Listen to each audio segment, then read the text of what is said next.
श्रोताओं, इस समय हमारे साथ दूरभाष पर जुड़ रहे हैं राज्य मंत्री और अध्यक्ष राज्य खनिज विकास परिषद उत्तराखंड श्री राजकुमार पुरोहित। पुरोहित साहब, कार्यक्रम में बहुत बहुत स्वागत है आपका। धन्यवाद, नमस्कार आपको और श्रोताओं को जो आपके इस कार्यक्रम को सुन रहे हैं। अभिनंदन करता हूं और धन्यवाद करता हूं कि आपने जो है मुझको इस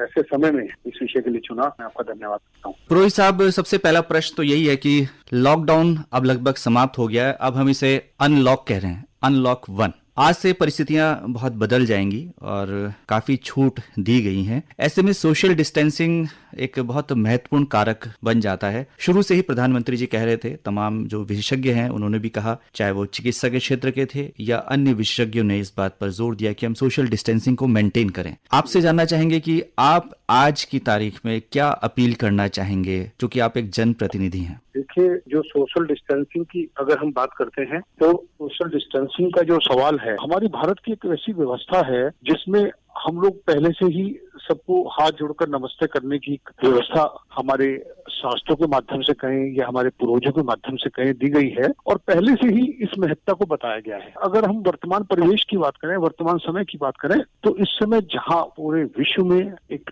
इस प्रकार का संक्रमण जिसको कोविड-19 हम लोग कह रहे हैं और ये कोरोना के रूप में जो प्रचलित हुआ है, ये इसने आज दुनिया को, सिर्फ भारत को नहीं पूरी दुनिया को बताया है कि हमको किस प्रकार से हमारा जीवन होना चाहिए, हमारी जीवन शैली कैसी होनी चाहिए और हमको कितनी दूरी से कैसा व्यवहार सभी लोगों के साथ करना चाहिए, जिससे कि हमारा जो आसपास का क्षेत्र है, आसपास के रहने वाले लोग हैं और हमारा परिवार है, हम स्वयं हैं, किस प्रकार किसी संक्रमण से बच सकें। ये जो है इस प्रकार की व्यवस्थाएं पहले से ही थी और आज इसमें कोरोना ने सबको इससे अवगत करा दिया है और मैं समझता हूँ कि पूरे भारत के, विश्व के, हमारे प्रदेश के लोग जो हैं आज जिस प्रकार की सोशल डिस्टेंसिंग की आवश्यकता है कि 3 फीट की दूरी से 6 फीट की दूरी से बात करने की आवश्यकता है, हमेशा मास्क लगा के रखने की आवश्यकता है कि मास्क लगा के बात करें, तो इस प्रकार अपने हाथों को हमें 20 सेकंड के लिए धोना है, बार बार धोना है। और जहाँ पर ऐसी व्यवस्था नहीं है कि हम लोग अपने हाथों को धो पाए, तो उसके लिए हमें अपने हाथों को सैनिटाइजिंग की व्यवस्था है, इसको बहुत सुचारू रूप से जारी रखना है और बड़ा अवेयर रहना है, सचेत रहना है और न स्वयं हम सचेत रहे बल्कि हमको अपने आसपास के लोगों को आज के समय में उनको कहना पड़ेगा, टोकना पड़ेगा, रोकना पड़ेगा, उनको बताना पड़ेगा कि यदि कोई व्यक्ति इस प्रकार का जो गाइडलाइन भारत सरकार के द्वारा दी गई या हमारे डॉक्टर्स के द्वारा दी जा रही है, प्रदेश सरकार के द्वारा दी जा रही है और जो कोविड-19 का जो संक्रमण है इसको रोकने में जो भी चीज सहायक है, अगर हमको लगता है कि वो कोई भी व्यक्ति हमारे सामने इस प्रकार का आचरण नहीं कर रहा है कि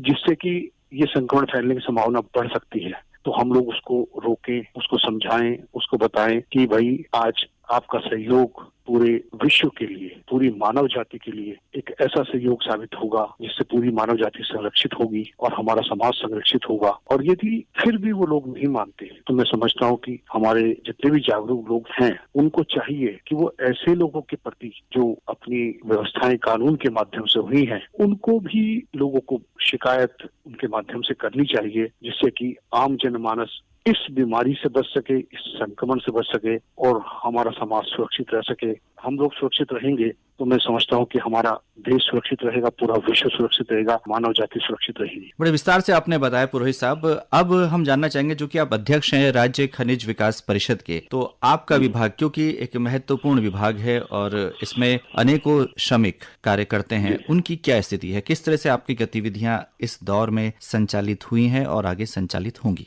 बहुत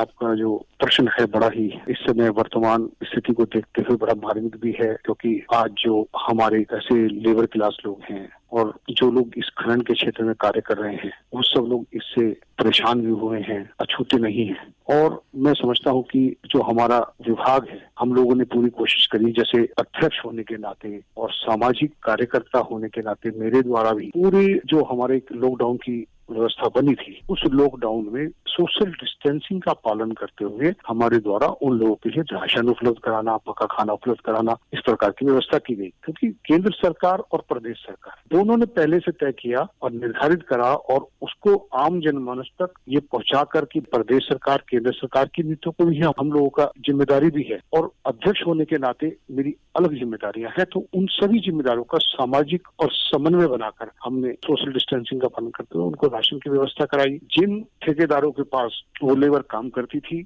उनको ये निर्देशित किया गया कि यदि आपके द्वारा कोई भी लेबर यदि आपकी भूखी रहती है और आपके द्वारा उनको राशन पानी उपलब्ध नहीं कराया जाता तो आपके खिलाफ कानूनी कार्रवाई की जाएगी आपदा अधिनियम के तहत। क्योंकि जितने भी ऐसे लोग थे जो गरीब लोग थे वो सब अपने ठेकेदारों पर निर्भर थे और इस प्रकार कुछ मैं समझता हूँ कि कुछ वो रिपोर्ट हुई भी है कि जहाँ से कर्मचारियों ने करी ऐसी शिकायतें करी लेबर ने कि भाई हमको खाना नहीं मिला, हम परेशान हैं। तो इस प्रकार की देखरेख जो है विभाग के माध्यम से सब जगह उनको खाना राशन पहुंचाया गया। तो वर्तमान में खनन का जो कार्य है क्या आरंभ होने जा रहा है? खनन का कार्य आरंभ हो चुका है और क्योंकि वर्तमान में जो है बहुत सी जो लेबर थी, जैसे बिहार की लेबर यहाँ पर थी, यूपी की लेबर थी, तो वो अपने क्षेत्र को यहाँ से बहुत से लेबर यहाँ से चली गई है। तो उस परिस्थिति को देखते हुए, विशेष परिस्थिति को देखते हुए 30 जून तक जो है मशीनों के माध्यम से भी खनन करने की, जहाँ पर लेबर उपलब्ध नहीं है, जिनके पास लेबर नहीं है, जिनकी लेबर चली गई है और उनको आवश्यकता होती है, क्योंकि राजस्व का एक बहुत बड़ा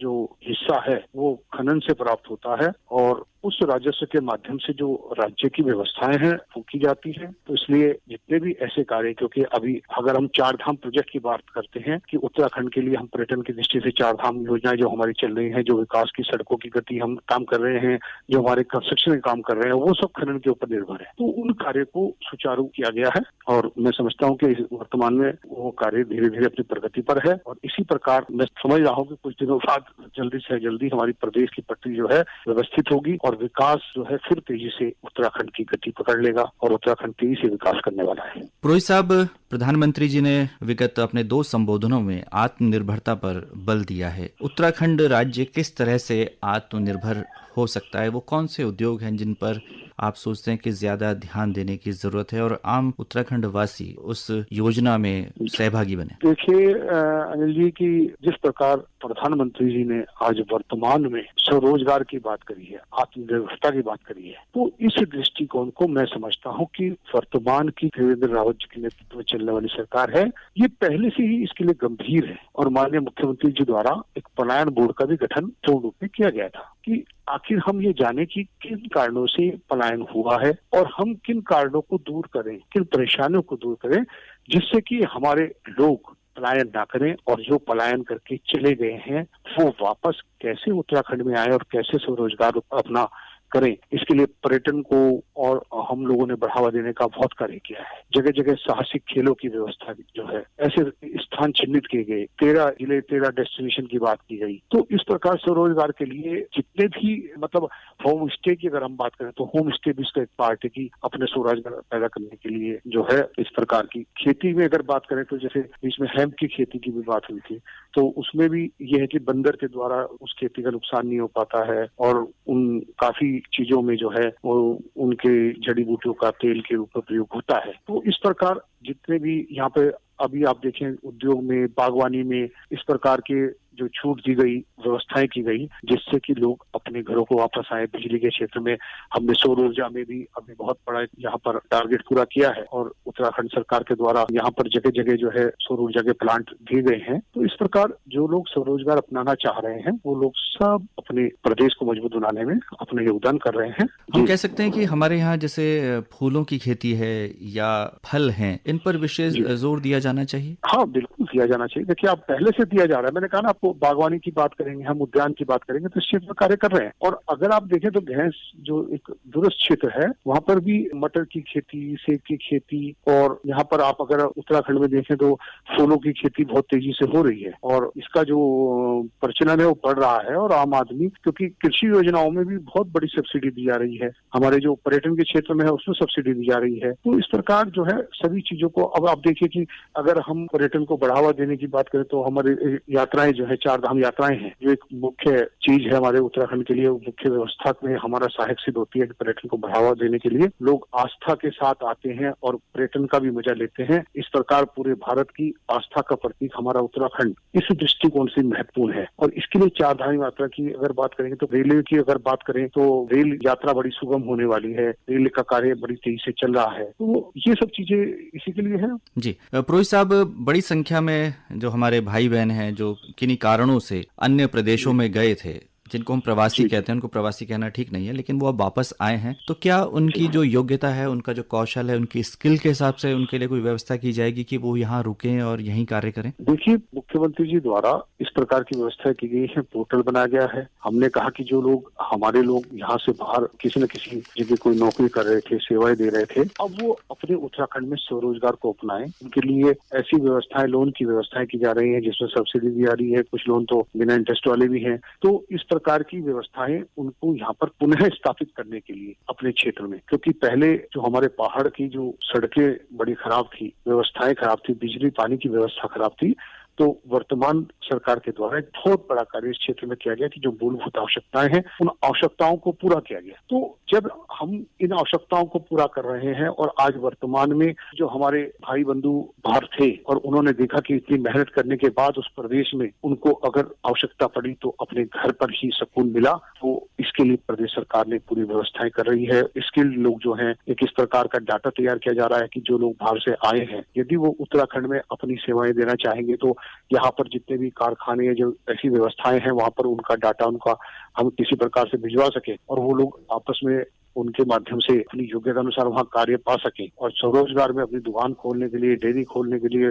खेती करने के लिए, पर्यटन के बढ़ावा देने के लिए, इस प्रकार की सभी योजनाओं के लिए कुछ न कुछ व्यवस्थाएं सरकार द्वारा की जा रही हैं। और बड़ा ही ये एक तरह से कहें तो आज का समय बड़ा दुखद समय है, लेकिन दूसरी तरफ अगर आप कहेंगे तो ये हमारे लिए स्वावलंबी बनने का समय भी है, स्वरोजगार की तरफ बढ़ने का समय है, आत्मनिर्भर बनने का समय है। तो कभी भी मौके आते हैं, कभी कुछ बुराई आती है, लेकिन वो अपने पीछे कुछ अच्छाई भी लेकर आती है। हम इस धारणा के साथ हमको आगे बढ़ता रहना पड़ेगा। एक बात मैं कहना चाहूंगा, मैं धन्यवाद करना चाहूंगा कि वर्तमान में उत्तराखंड की पुलिस ही नहीं, पूरे भारत की पुलिस के द्वारा, पूरे जो अपने